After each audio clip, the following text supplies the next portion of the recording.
किंवा असं म्हण आशाताईंचा तुमचं नातं ताईचा आमचा स्नेह झाला त्यापासून आमच्या घरी यायला लागल्या. कोल्हापुरात त्या 5 स्टार हॉटेलमध्ये जरी राहिल्या किंवा पन्हाळा नेहमी राहायच्या, चुकून कधीतरी हॉटेल राहायच्या, पण जेवायला आमच्याकडे यायच्या. मला म्हणणार मी जितके दिवस कोल्हापुरात तितके दिवस तुझ्या घरी जेवाय येणार. अगदी हक्काने यायच्या. घरी यायच्या, बायकांच्या बरोबर खाली परचीव बसायच्या. आमच्या घरी चुलीवर जेवण पूर्वी असायचं. चुलीजवळ पाट टाकलेला त्या पाटावर बसायच्या आणि बायकांच्या बरोबर सगळा संवाद साधायच्या. अशा ताईंचं जर सांगायचं झालं तर नुसत्याच गायिका नव्हत्या, हरहुन्नरी कलाकार होत्या त्या.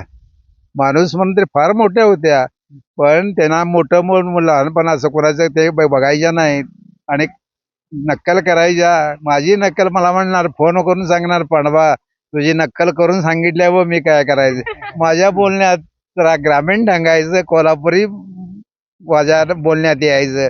ते करतो की देतो की हे आमचा शब्द असं ते दीदी लताबाई नेहमी दीदीला सांगायच्या. दीदी सुद्धा त्याच्यावर हे नक्कल हे करायच्या, कायम करायच्या.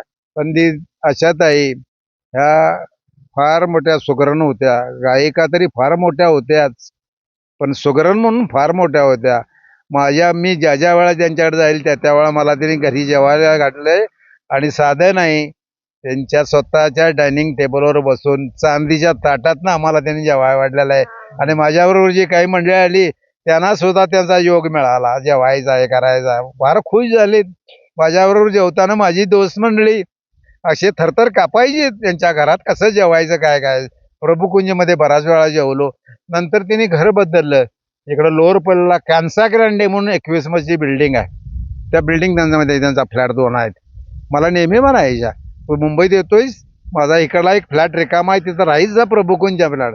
मोठ्या बिल्डिंग मध्ये समोर लताबाई आणि आपण काय राहायचं, काय राहायला नसायचं.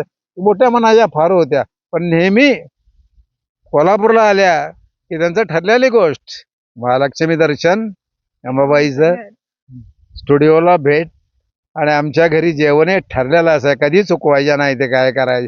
आणि मुंबईत गेलो न मुंबईत भेटला की मोठ्या मोठ्या लोकांची माझी ओळख करून देणार. एक कोल्हापूरचे शेतकरी आहेत म्हणून. माझी काही डिग्री शेतकरी मी. यांच्या घराळावर जातो आम्ही, जेवतो. मोठी मोठी संगीतकार, मोठे मोठे गायक अगदी आदरानं बोलायचं माझ्यावर आशाताईंच्यामुळं. फार मोठं हे झालं, फार मोठं नुकसान झालं.